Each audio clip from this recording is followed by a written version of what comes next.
This time on episode 493 of Legends of S.H.I.E.L.D., we discuss the 2023 Disney Plus show What If, Season 2, Episodes 1, 2, and 3. I'm Chris from Playcomics, a show where we look at video games based on comic properties and how well they stick to that source material, a part of the Gonna Geek Network, just like the show you're checking out now. Shows on the network are individually owned, and opinions expressed may not reflect others. Find other astonishingly geeky shows at GonnaGeekNetwork.com. Raised on X-Men, empowered by the Avengers, strengthened by the Defenders, webbed by Spider-Man, adopted by the Fantastic Four, and forged by S.H.I.E.L.D. Stand by for your Marvel debriefing.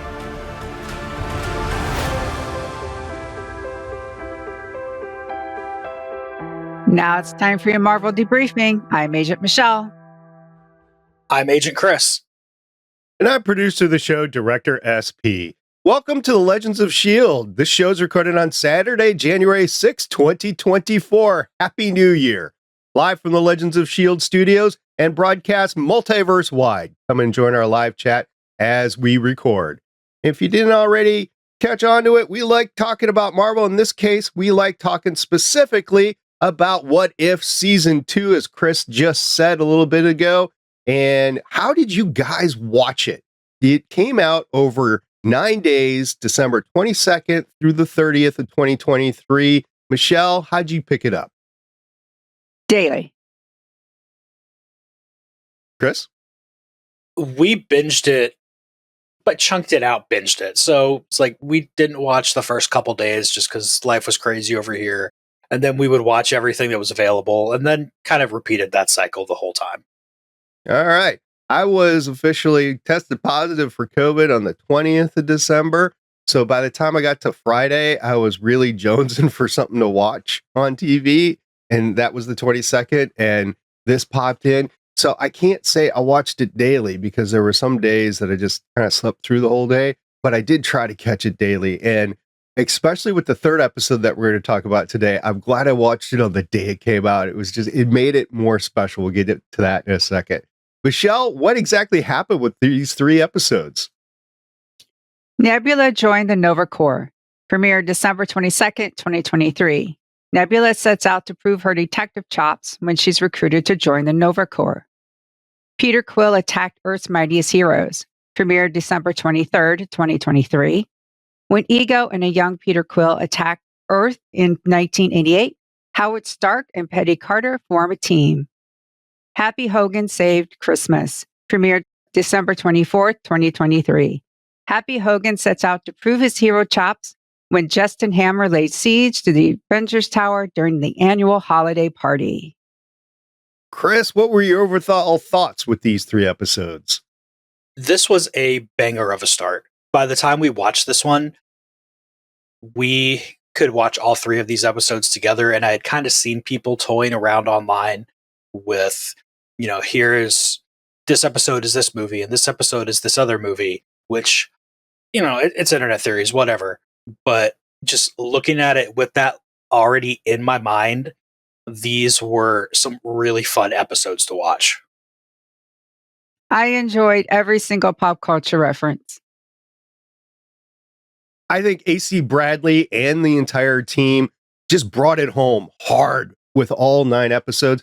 Fantastic wordplay in the dialogue, fun plots, and then animation I can get on board with. And then the mix of characters per episode was just fun to have all these people interact with each other.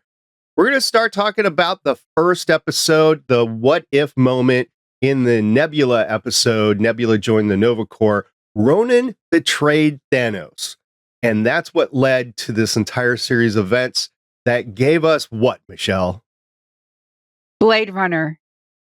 We had the darkness, the flying cars, the rain, the lone investigator, and all those voiceovers.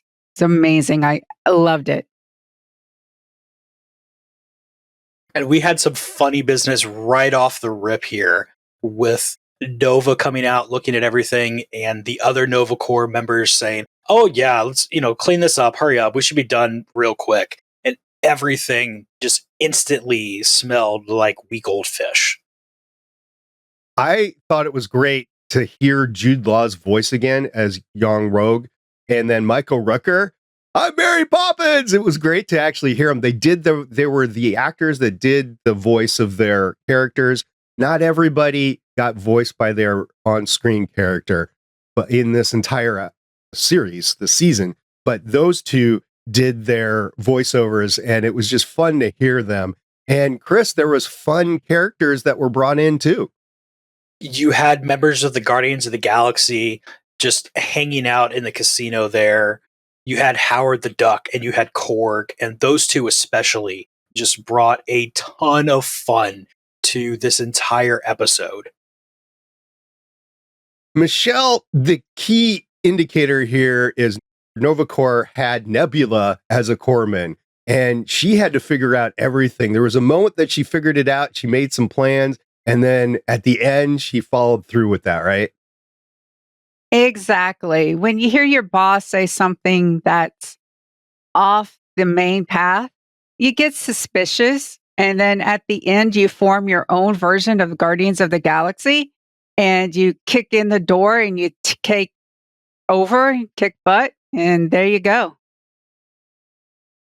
I like the fact that this all actually came together because Howard the Duck's liquor license was threatened.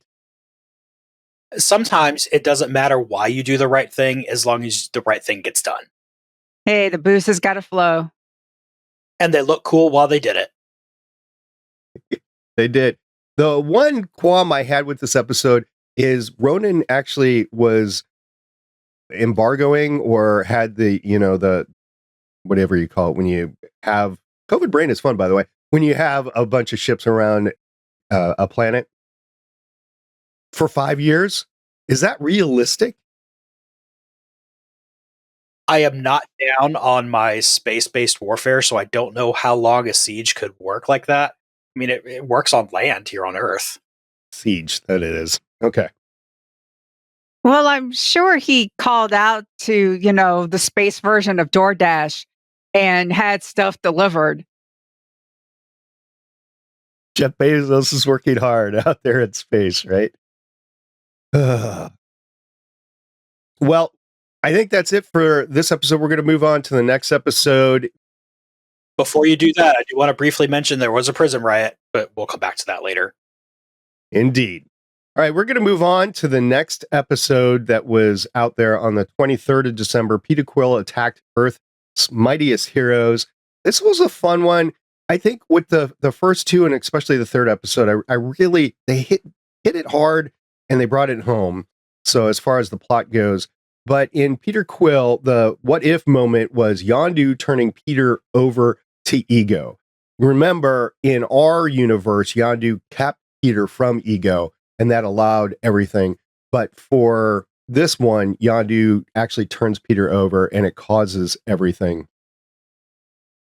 Michelle, this is something that we find in terms of all Marvel properties, and that's the idea of family, and we sure get it here.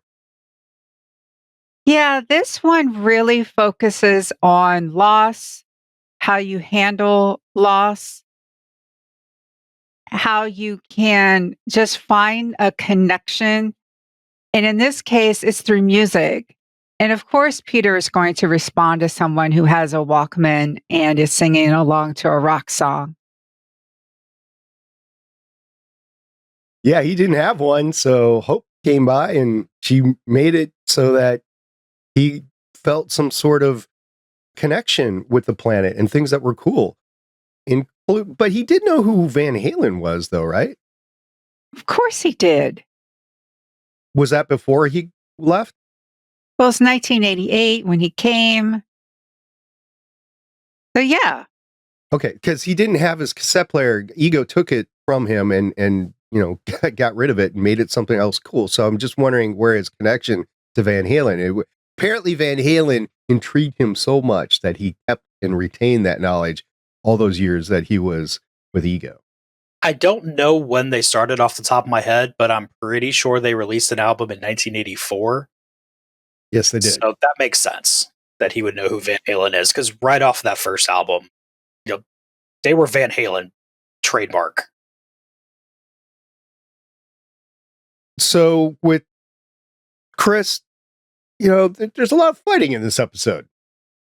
There is, and a lot of it comes from the I'm going to say Avengers because that's just the best word for it, I think. But a lot of it comes from that Avengers team of going in, guns blazing, trying to take out what they're perceiving as a giant threat. And there's no attempt by them to figure out what's going on. And that is just definitely not a good move, especially when you're dealing with somebody who turns out to be a little kid. That kind of tends to make people look at you in a bad light. And then they're justifying the fact that they're retaliating against him because he fought against them. But the reason he fought against them was because they came and attacked him in the first place. So, maybe try to figure out what's going on before you go in guns blazing. Just a thought. I love this 1988 Avengers team, right? So you have Peggy Carter, you have Howard Stark, you have Thor, you have Bill Foster as Goliath, you have Bucky Barnes, you have Black Panther, you have Hope Van Dyne, who is a member of the team, as we see in the walkout at the end. And you have Dr. Wendy Lawson, and we get Goose. We don't see Goose until the end. I think Goose would have had some fun with this whole thing, but we don't see him to the end, but we see Goose or her. Is Goose a him or her? I was thinking about that after we recorded last time. I don't know Goose's gender. Think it's she. Okay, my bad then. Then Goose as a she. I see Goose as a he because of, Top Gun, but my apologies then. All right, so I did like this Avengers team. Did you guys like this mashup, this team up? Of course, it's one that I didn't see coming. And the dynamics that they had right from the start, especially when you had a couple of them who had a history together. So you immediately got that play. I liked how Ant-Man ended up immediately being the crusty one. It was funny. It was interesting. And don't forget that they had Bucky in there too. So bringing him into a team like this early, even if he was, or especially because he was a Soviet agent being put onto this team, that was a pretty nice touch too. I got a couple of things on this episode. First of all, they start in Project Pegasus. We see Project Pegasus in the first Avengers movie in 2012. Pegasus, by the way, is Potential Energy Group Alternate Sources United States. It was meant to research alternative energy, which is why the Tesseract was there in 2012. So for anybody that didn't know exactly what that was in the Avengers, that's what it was in the Avengers. Also, I just got to say, Tank Commander Peggy Carter is hot. I mean, that was just wow. And she, took command, knew what she was doing and everything. So awesome there. And the pivotal scene was done so well, where you had the battle going on, you had the Winter Soldier fighting to comply, you had Stark and Hank Pym talking to Peter Quill, trying to turn him against Ego all at the same time. Well done. Just fantastic in the minutes that they had to deal with, because these are short episodes. It was great. It was fun. So, Chris, what was the brief mention that we'll find out later? I mean, one thing really here is just keep in mind the fall of Asgard. But like you said, we'll come back to that later. All right. Anything else with this episode? You good? All right. We're going to move on to the final episode we're going to cover today, which is Happy Hogan Saving Christmas. This was a fun one. This one, if you hadn't bought in already, this was, especially the day it came out Christmas Eve. It was fun. And Michelle, you need to say the thing. It's Die Hard and it knows it. They did everything but say Die Hard in this entire. They even were talking about other movies like Con Air and stuff like that. It just didn't mention Die Hard, but they gave you all the character reference, all the plot reference, everything about Die Hard, but saying Die Hard. I mean, Darcy even mentioned being Reginald Val Johnson. I know. It's such a shame that Bruce Willis is in the state that he is in, so he couldn't participate as an extra or whatever in this. But oh my gosh, that was so fun having this on Christmas Eve. I texted it, I put it in our Discord server, and everybody, if you have a chance to watch this episode, watch it today, because it's going to be fun for you. This is going to be one of those Christmas episodes where, as I'm binging through a show later, I'm not going to mind the Christmas episode, because it's not just sappy Christmas. It is just big, dumb fun. It is. And Michelle, we get a new character in the Marvel Cinematic Universe. We get Happy Hulk. Literally, it's not just a Hulk who's happy, it's Happy Hulk. The expression on his face is just, I've got a theory that's my personal headcanon. Are you guys ready to hear it? Yep. Sure.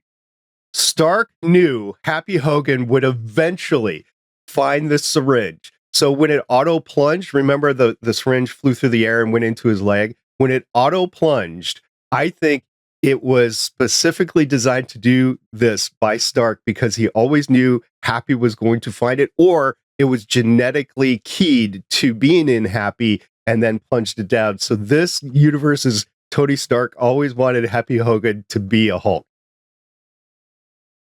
I guess he just didn't realize he would be purple, which is why he didn't recognize him right off the bat. Yeah, he did. Oh, it's at the end, they're all fighting him because, he's going after the Veronica suit. And so they're all fighting him. And that does on your security bill. Yeah. And he was happy at the end, no pun intended. Stark was happy at the end. You're all the security I need. Yeah. The dialogue in this episode in particular was outstanding. I love the banter. Kat Dennings brought Kat Dennings songs and poems throughout the entire thing. It was great. Again, fun team up. We had Happy, we had Darcy, we had Director Hill, we had Thor, we had Banner, we had Hawkeye, Iron Man, Black Widow, and Steve Rogers. Not all of them had the original voice act or the original actors voicing them, but it was fun having the characters on the screen. And by the way, the what if moment for this was Justin Hammer just had too much time. So don't give Justin Hammer time to come up with cockamamie schemes, though he made a great bad guy for Die Hard. Yes, he did. He even did the fall correctly at the end before he got caught. But I loved it. They even did the fall. Yeah, and it was, the animation was done in the same style as the fall and Die Hard and everything. It was fun having all that. And then Chris, this is going to come back to you again in this episode too, right? Yeah, for this one, I just want you to keep in mind, pieces of your suit flying in. But we'll come back to that later. So anything else, guys? Did you know that Hawkeye is 15% off? I didn't see that. I remembered seeing the two of them in the toy store and said, the wife said to bring this home and we're not bother coming home. That was kind of a fun scene. I think, was that an homage to the Schwarzenegger film? Yes. I'm trying to remember what the name of that film was, but there was like toy something. Like he was sent out to get this toy soldier that he was supposed to get weeks ago. I could see it in my mind. Jingle All the Way? Yes. Jingle All the Way, yeah. I thought that was straight out of Jingle All the Way. Yeah, my brain. Where did that come from? My brain. You had to stretch it hard, huh? All right. Anything else about these 3 episodes, guys? This was just a great way to start the entire series, picked up right off of where the fun from season 1 ended. And I, after seeing these 3, was so excited for what was coming on. And I mean, Kaylee could see the excitement on my face too. It was just great. I was concerned about a season 2. And after these episodes, I wasn't. I just left every episode feeling good. It was a fun ride, these 3 episodes. And spoiler, the rest of the 6 are fun rides too. So we'll get to the next 3 next time. We're going to be covering season 2, episodes 4 through 6. If you haven't had a chance to watch them, they're really short, half an hour long. Watch them. Let us know what you think about the next 3 episodes, and let us know what you think about what we said about the first 3 episodes. You can always find us on our Discord server at gonnageek.com/Discord, or send us a voicemail. We still have that. 844-THE-BUS-1 or 844-843-2871. And AC Bradley, at some point, you need to bring back the bus. What if the bus returned? It's what if. Nothing's canon anyway. All right. And yep, that's it for this time. So, until next time, I'm Director SP. I'm Agent Michelle. And I'm Agent Chris. What if the bus? Season 3. Got to think of a good plot for that. What if the bus took us to get ice cream? It's on a Ferris wheel. Bring it back, Iron Man. Yeah. Thank you for listening. The intro music heard on this podcast is Great Marvels of the World by Lynn Publishing, found on pond5.com.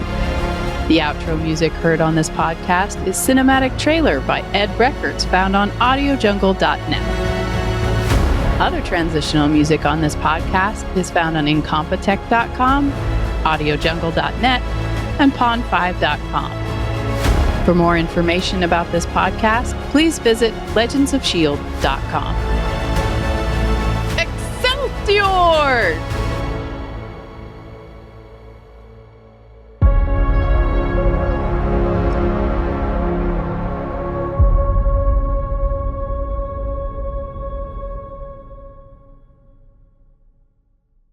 Legends of S.H.I.E.L.D. is copyright 2013 through 2024.